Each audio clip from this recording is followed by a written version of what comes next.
ये बोला महाराज सामान बढ़ाओ। बोले क्यों? बोले आप कहते थे एक भगवान आएंगे, पिछली बार दो दो भगवान आ गए, हमारा तो दिमाग खराब, थोड़ा सामान ज्यादा बढ़ाओ। महंत जी को लगा भूखा रहा होगा, ज्यादा खाता है, 5 सेर आटा दे दिया, चोखा का सामान दे दिया। इसने सामान लिया, आया, जल्दी जल्दी टिक्कर बनाए, चोखा का सामान बनाया। और आज तो वो नाम पता कर ही चुका था, तो आज दोनों को बुलाने लगा। अरे सीताराम आइए, मेरे राम आइए, मेरे भोजन का भोग लगा जाइए। भगवान आए, लेकिन इस बार और कौतुक कर दिया भगवान ने। भगवान अकेले नहीं आए, जानकी माता लक्ष्मण भैया को लेकर राम जी प्रकट हो गए। भोले भाले भक्त ने 3-3 जने देखे सो दूर से ही हाथ जोड़ के बोला जय हो। भगवान बोले क्या हुआ? बोले एक को बुलाओ सो 2 आते हैं, 2 का इंतजाम करो सो 3-3 भाई साहब प्रकट, 3-3 जने। अभी ये तुम्हारे साथ में कौन है? ये बगल में किसको पकड़ लिया? लक्ष्मण जी बोले विचित्र भक्त है, हम तो जहां जाते हैं आदमी खुश होते हैं। भगवान बोले अपने भैया हैं। ये हाथ जोड़ के बोला भगवान बुरा ना माने तो एक बात बताएं। बोले बताओ। बोले हमने आपका ठेका लिया है, आपके पूरे खानदान का ठेका नहीं लिया। अब हमें लगते तो नहीं है ये तुम्हारे भैया है। राम जी बोले क्यों?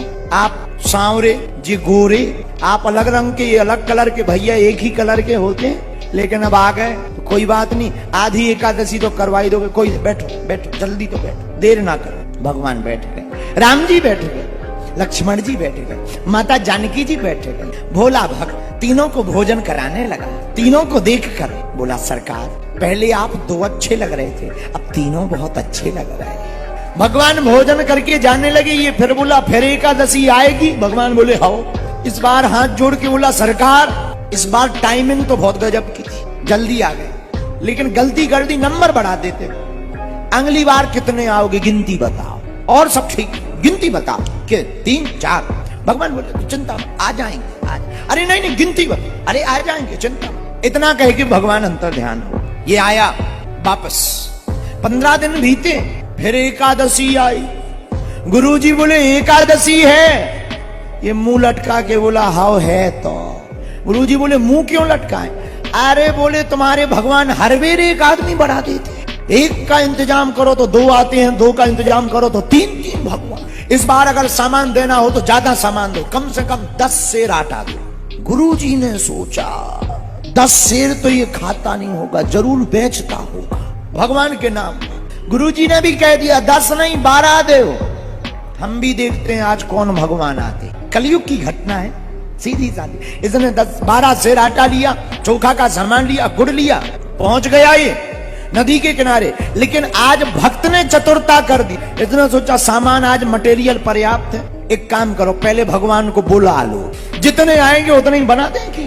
इतने भी बढ़िया, दोनों हाथ जोड़े, नाम पता कर ही चुका था तो आज तो और गाने लगा सीताराम आइए, लक्ष्मण राम आइए, मेरे भोजन का भोग लगा जाइए। जैसे ही इतना कहा भगवान राम, जानकी माता, लक्ष्मण भैया, भरत भैया, शत्रुघ्न भैया, हनुमान जी को लेकर दिव्य राम दरबार प्रकट हो गया।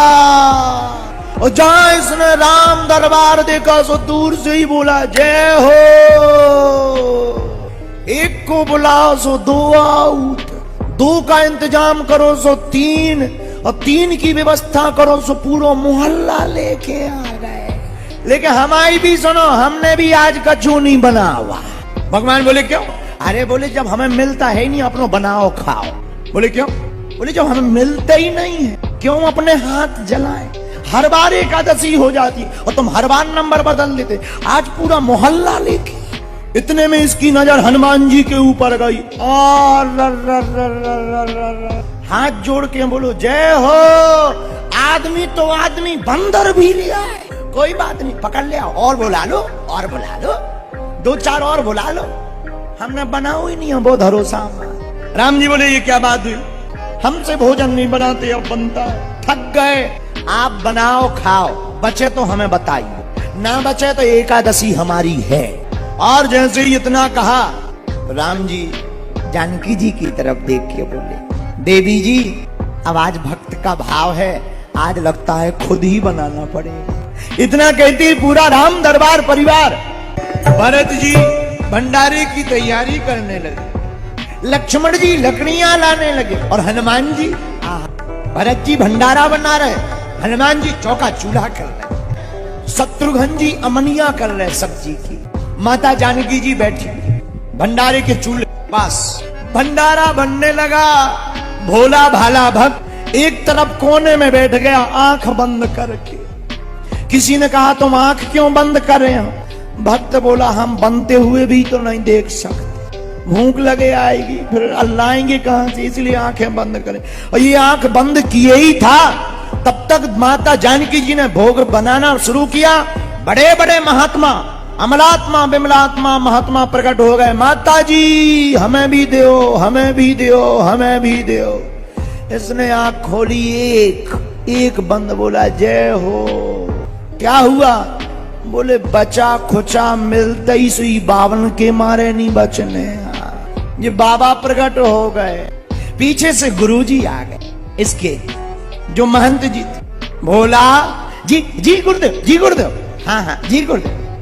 क्या बात है रामदास, क्या हो रहा है?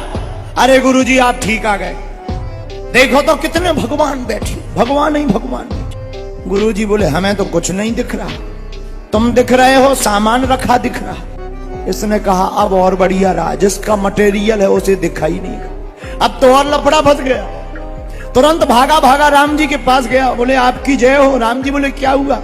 अरे बोले जिसका मटेरियल है, सामान है, उसे तो देखो, हम तो खाने वाले हैं। राम जी बोले क्या हुआ? ये तो सीधा साधा था। भोला हाथ जोड़कर बोला सरकार हम तो कुछ नहीं जानते, अज्ञानी है। हमारे गुरुदेव तो परम ज्ञानी है, बड़े तपस्वी है, बड़े महात्मा है। आप हमको तो दिखाई पड़ रहे पर हमारे गुरुदेव को नहीं दिखाई पड़ रहा है, कृपा करके उनको भी दर्शन दो। राम जी ने कहा भोले भक्त आपने ठीक कहा कि आपके गुरुदेव ज्ञानी हैं, परम ज्ञानी हैं, आपके गुरुदेव तपस्वी हैं, तुम कुछ नहीं जानते। पर एक बात बोले, हाँ जो सरलता तुम्हारे अंदर है वो तुम्हारे गुरुदेव के अंदर नहीं है। अगर तुम्हारे गुरुदेव के अंदर वो सरलता आ जाए तो हमारे दर्शन उनको भी हो सकते थे। वापस आया, गुरुजी ने पूछा क्या बोले भगवान? इसने हाथ जोड़कर कहा गुरुदेव भगवान कह रहे हैं कि जो सरलता हमारे अंदर है वो आपके अंदर नहीं है। इतना कहते ही इस भक्त के गुरु की आंखों में आंसू आ गए, शरीर कांपने लगा। हाथ जोड़ करके बोले भैया तुमने ठीक कहा, हमारे पास माला है, भजन है, महंताई है, महंत है, संत हैं, पर तुम्हारी जैसी सरलता नहीं है। काश आज तुम्हारे जैसी सरलता होती तो तुम्हारे साथ साथ हमें भी भगवान के दर्शन हो जाते। इतना कहते नैनों से जल बहने लगे और आंसू बहाकर जैसी फबक फबक कर रोने लगे तो प्रभु श्री राम से भी नहीं रहा गया। भोले भक्त ने भगवान की तरफ हाथ जोड़े और भगवान से भी नहीं रहा गया। और इसी कलयुग में भगवान श्री सीताराम सहित पूरा दिव्य राम दरबार इनके गुरुदेव के सामने भी प्रकट हो गया। इस कथा से यह बात सिद्ध होती है, भगवान का मिलना कठिन नहीं है, हमारा आपका सरल होना कठिन है।